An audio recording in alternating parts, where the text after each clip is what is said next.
Check out this clip from SAG from Santana Block discussing October 9th, 1976, the day that changed Compton forever. October the 9th, a day I'll never forget, cuz was the day the city of Compton changed forever. It was October the 9th, 1976. And that's the day that we lost our brother, Michael LeBlanc, alias Salty, Salt Rock, Salty Dog to some. The man is a legend, boy. And I live on his principles.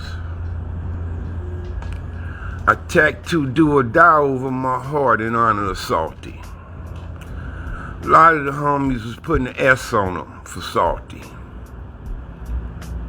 A lot of homies from all kind of sets.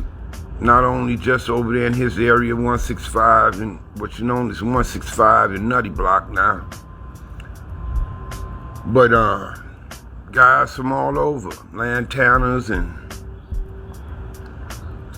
South, and from Lantana to Atlantic Drive.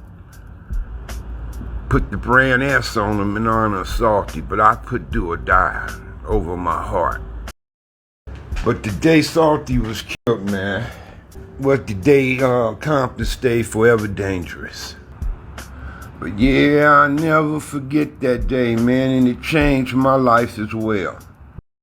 I wasn't really for gunning on guys and shit back then, man. I bumped the gun a few times, I did my thing, but I wasn't, what I say, a major threat to my city at that time. I mean, not to my people, you know, or nothing like that, not even the rivals. I wasn't really on them like that. I mean, yeah, I had a few incidents with them, but it wasn't contagious. I remember the homie King Snake pulling up on us. I forgot who was with him, but he said, he said, they killed Salty today. He said, so y'all cuz be careful on these streets, man. He said, cause we putting work in for the homie cuz. And he said, we know these niggas gonna be riding back, so y'all be on your toes. So when cuz told me that shit, I ran over to the house and got the 357. I'm like, shit, let me get something then. Ran home, I got a 357, man. We was sitting up in the park that night.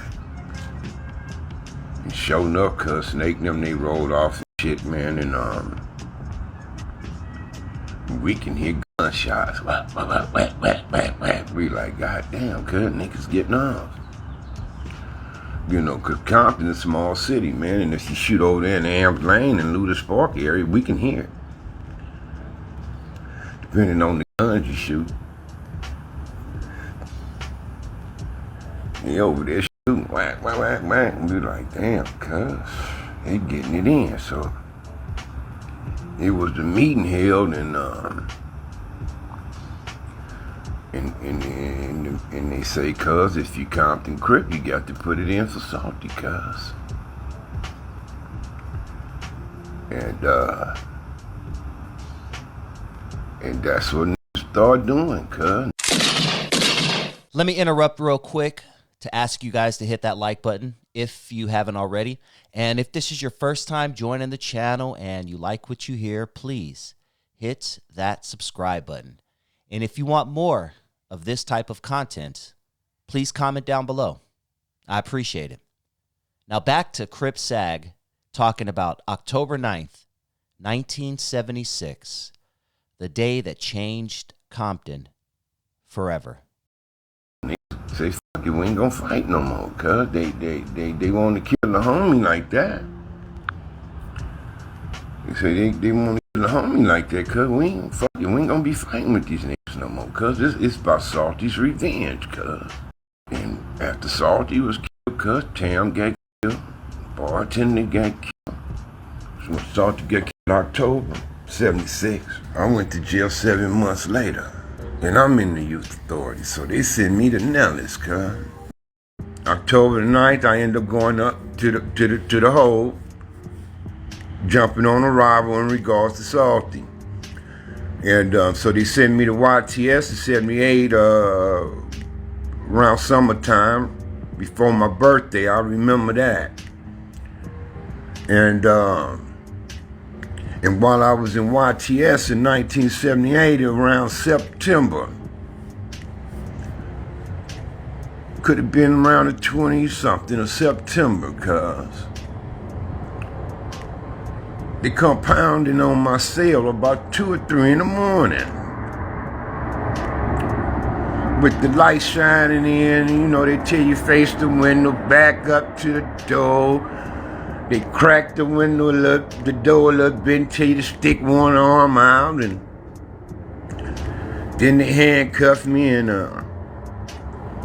handcuffed me from the back, handcuffed my feet, and escort me down the hallway and threw me on the court, and they escort me to the hole there at the youth authority.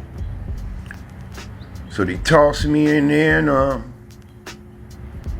take the shackles off my ankle and walk me in and do the same procedure with the door cracked a little, take the handcuffs off, close the door on me. Okay, so I don't even ask them anything. They storm off anyway. It's 2, 3 in the morning. But finally, I catch a counselor, whatever you want to call them, staff or whatever. They walk in the hallway, and I say, "Hey, man, while I'm in the hole, brother." They said, "Because you are a threat to staff and other gang members on their behalf of taking revenge for Michael LeBlanc, Salty." Man, I could listen to CRlP SAG Compton stories all day. Shout out to CRlP SAG. Make sure you guys subscribe to him on YouTube. Follow him on Instagram, all that good stuff. But Compton was no joke back then. 70s, 80s, 90s. Unfortunately, as the years went on, it got worse and worse and worse. October 9th, 1976 was the beginning of something that is still going on to this very day. I spent a lot of time in Compton in the early 90s when Compton was at the height. I mean, it was the murder capital of the country. Small city, infested with sets. Every street you go down is a different hood. Back in the 90s, you had to watch what you wore. I mean, to this day, I don't really wear red and blue like that. It's not that I don't like the colors. It's just that it's one of those things that was ingrained in me as a kid, because I was in certain areas and I didn't want to get mistaken for anything. Because back then, we all wore the baggy clothes, right? We were watching the rappers on TV, and the 90s gangster rap image was in. So we're already all dressing in baggy clothes, right? So the last thing we want to do is wear this bright red shirt and have someone from the blue team think we're someone from the red team and take us out. And a lot of that was happening. So when you grew up in certain neighborhoods, you adjusted as a civilian, and you knew what to do, what not to do, what to wear, what not to wear, what hats to wear, what hats not to wear. To this very day, I don't wear team hats in Los Angeles. I don't rock Astros hats. I don't rock New York Yankees hats. I don't rock Philadelphia Phillies hats. I would like to, because they go good with some of the clothes I wear, but nope. I stick to Dodgers.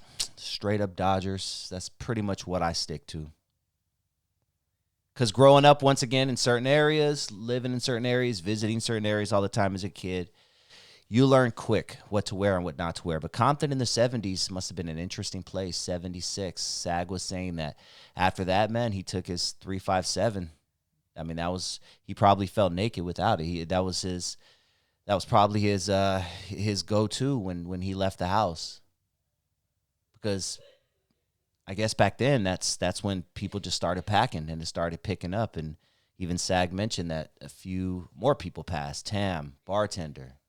I've heard him mention those names in the past before. But what an interesting time. And then, of course, the 80s right after that with crack coming into play. And now there's a lot of money involved. And not only that, they went from 357s to Uzis. They went to bigger weaponry to combat the ops, because the ops were getting bigger weaponry. So those 357s no more. They call those little pea shooters. Nah, my man. When the 80s came in, that's what you were hearing. You started hearing that in the hood. But what do you guys think about CRlP SAG discussing October 9th, 1976, the day that changed Compton forever? He said that was the day that made Compton dangerous forever.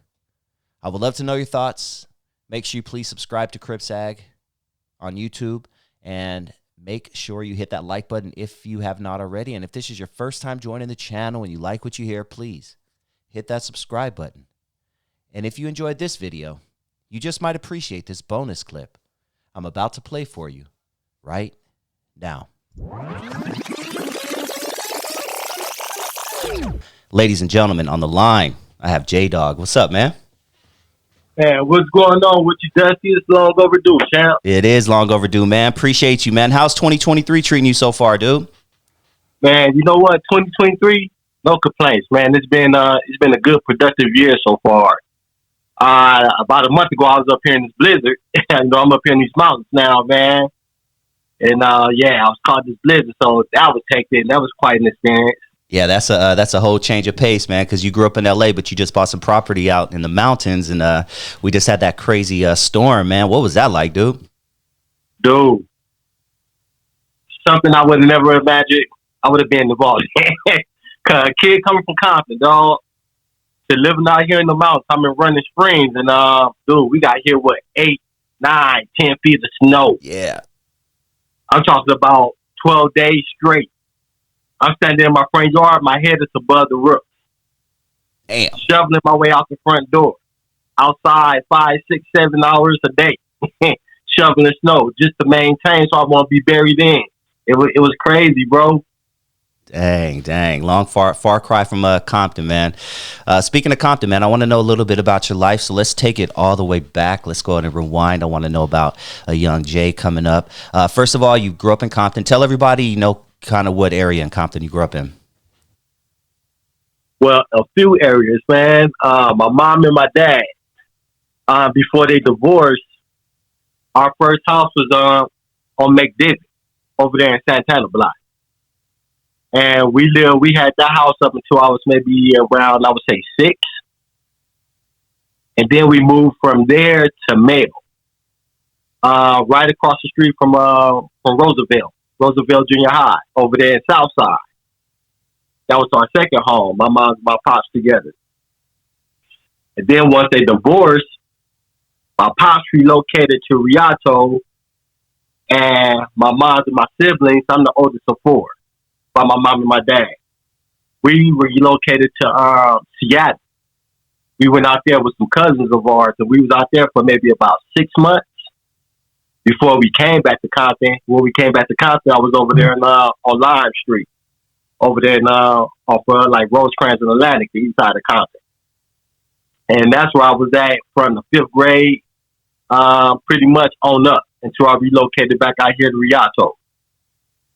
Yeah, I have fond memories of that specific area. My aunt lives on Fraley, so that was my second home coming up, man. I remember playing football on those islands, up and down those one-way streets. Yep. Same thing here, man. A lot of fond memories of growing up over there. Now, I'm talking about before they came and cut down all the trees. Yeah. And there was just so many trees up and down the streets, man. I think they did that for the ghetto bird, man. You know, people running from the law. They need that bird. They need the eye in the sky on people. And started cutting down all the trees. But man, we had a lot of trees around there, I dude. remember, homie, and there's none tree now, no trees whatsoever. It's night and day now, man. I mean, I go back home now, I don't even recognize it no more, bro. Yeah. Yeah, it's a trip, man. Well, let's talk about what your upbringing was like. What was mom around, dad around? Talk to me about your young life. Oh, yeah. Well, I mentioned Miles and Pop's divorce, man. So, shit. Once they divorced, Pop's relocated. He remarried and moved to Rialto. Him and my grandmother, his mother, they bought houses literally right around the corner from each other out here in Rialto. And my mom's, it went downhill quick, man. It went downhill quick. She got caught up on drugs and it was all bad. That's when we was out there in Seattle, man. That was a crazy experience. I mean, pretty much we was fending for ourselves. I could recall going to the grocery stores and we stealing meat, so we can take back home to eat, and stealing candy and whatever we can get our hands on, man, and stuff in our pockets just so we can, keep some food in our stomach, man. And at that time, I didn't realize my mom's condition. Like, I was real young, so I was blind to what was really going on. It wasn't until we moved back to Compton and moved in with my grandparents online, and that's when my eyes got open to what was really going on with my mom's, man. To when she come around, every time she come around, something missing, all the time. Whether it's money, clothes, man, food out the freezers and the refrigerators and all that kind of stuff. And yeah, it was hectic, dude. I grew up with a lot of anger, man. I grew up with a whole lot of anger. I was mad at the world at that point, dude. You mad, that the anger gonna come out some kind of way, and I got to ripping and running and all that kind of stuff. And by the grace of God, my auntie kind of stepped in and intervened, and she moved me out to Rialto with her. And that got me up out the neighborhood, and I started to see things a little different then. But yeah, if I would have stayed out there, man, it would have been all bad for your boy, man. I would have got caught up in that cycle like everybody else, dude. I'm glad Auntie made that decision, man, because we probably wouldn't be having this conversation right now. Oh, man, penitentiary of the graveyard, man. The way I was going and where my mind was, and my heart was filled with so much anger, it most definitely would have been a bad ride for me, man. Yeah. At that time, before they divorced, both our neighborhoods that we lived in was Crip neighborhoods, Santana Block in the South Side. But when I started getting of age, where I started noticing what was going on in the streets, all that was over there online, dude. So, Whaley Junior High, everybody I went to McKinley with and all that kind of stuff. We all got older brothers or uncles who's everybody banging and whatnot. So, that's why I was growing up imitating and wanting to be like, When I moved to Rialto, I moved to an apartment building with nothing but Crips up in there. And to this day, those are some of my close friends. To this day, man. So that made me look at things different. You know what I mean? How can I go back home and be on the game, baby tip, and then I come out here and these are the coolest cats in the world? So I started looking at things different, man. It kind of steered me away from the game banging aspect of it, Yeah. That's amazing, man. When I was coming up, I heard a lot about Whaley, and I don't know if some was urban legend or if all of it was true, but I remember so keep in mind, everybody, let me explain to my audience. Whaley is an elementary on the east side. No, it's a junior high. Oh, it is a junior high on the east side of Compton. Junior high school. Were they having riots like all the time and shit? Because I remember just hearing riots at Whaley. Well, yeah, it used to go down. Like any other school, I think. Going to Whaley, man, that's when Whaley was junior high, not a middle school, should I say. Because now schools start from, Junior high start from the 6th grade to the 8th. Right. The high school was 9th to the 12th. Back then, junior high was 5th? What was it? 7th, 8th, and 9th. Oh, 7th, 8th, and 9th, okay. 7th, 8th, and 9th. Yeah, so when you coming from elementary school, man, you go to junior high school, dog, the 9th graders look big. You know what I'm saying? The 9th graders look big. You coming from elementary, you the big dogs if you're a 12. If you're a 6th grader, You going to junior high, you starting all over again. So when I went to junior high, man, the cats was up there banging. I mean, banging hard, you know. And then there's always been stuff with. I can remember one time like the Santanas went up there, niggas is getting down, and you know you got stuff going on with the Mexicans, with the Hispanics and whatnot. But it was always something cracking. I mean, that just comes with it. It's a junior high school right in the heart of Compton, dog. So it's always something cracking. I don't know how it is nowadays, but I can say back in the '80s, it was always something cracking up there. It's always some kind of fight.